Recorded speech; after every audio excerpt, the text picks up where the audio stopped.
High command ತೀರ್ಮಾನವೇ ಅಂತಿಮ ತೀರ್ಮಾನ ಅಂತ ಹೇಳಿದ್ದಾರೆ.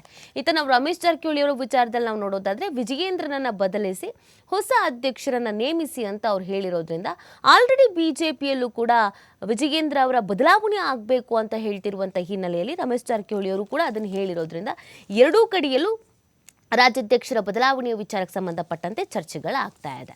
ಇನ್ನು ಮುಂದಿನ ಸುದ್ದಿ ಯಾವುದು ಅಂತ ನಾವು ನೋಡೋದಾದ್ರೆ ಜಾತಿ ಗಣತಿಯ ವರದಿ ಮಂಡನೆ ದಿನಾಂಕ ಮತ್ತೆ ಮುಂದೂಡಿಕೆ ಆಗಿದೆ. ನೋಡಿ, ಸಾಕಷ್ಟು ಪರ ವಿರೋಧದ ಚರ್ಚೆಗಳು ನಡೆದಿದ್ವು.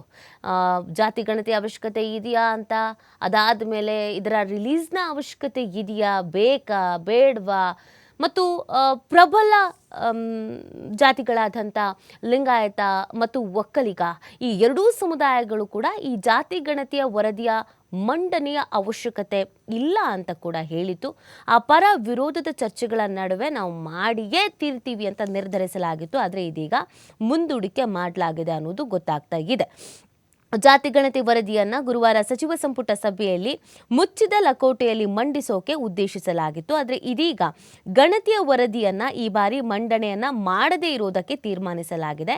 ಈ ಮೂಲಕ ಜಾತಿ ಗಣತಿ ವರದಿ ಮಂಡನೆ ದಿನಾಂಕ ಮತ್ತೊಮ್ಮೆ ಮುಂದೂಡಿದಂತಾಗತ್ತೆ.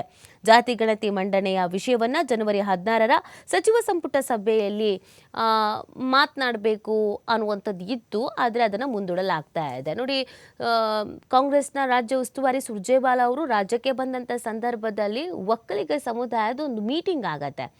ಬೇಡ, ಯಾವುದೇ ಕಾರಣಕ್ಕೂ ಈ ಜಾತಿ ಗಣತಿ ವರದಿ ಏನಿದೆ ಅದನ್ನು ಪ್ರಸ್ತಾಪಿಸೋದು ಬೇಡ, ಬಹಿರಂಗಪಡಿಸೋದು ಬೇಡ ಅಂತ ಡಿ.ಕೆ. ಶಿವಕುಮಾರ್ ಅವರು ಅಲ್ಲಿ ಹೇಳಿ ಬರ್ತಾರೆ. ಇಲ್ಲ, ಇದಾಗದೇ ಇರೋ ಥರ ನೋಡ್ಕೊಳ್ಳುವ ಪ್ರಯತ್ನ ಮಾಡ್ತೀವಿ, ಯಾಕಂದರೆ ಸುಮ್ಮನೆ ಗೊಂದಲ ಆಗತ್ತೆ, ಅನಗತ್ಯ ಗೊಂದಲ ಬೇಡ ಅಂತ ಹೇಳಿದರು.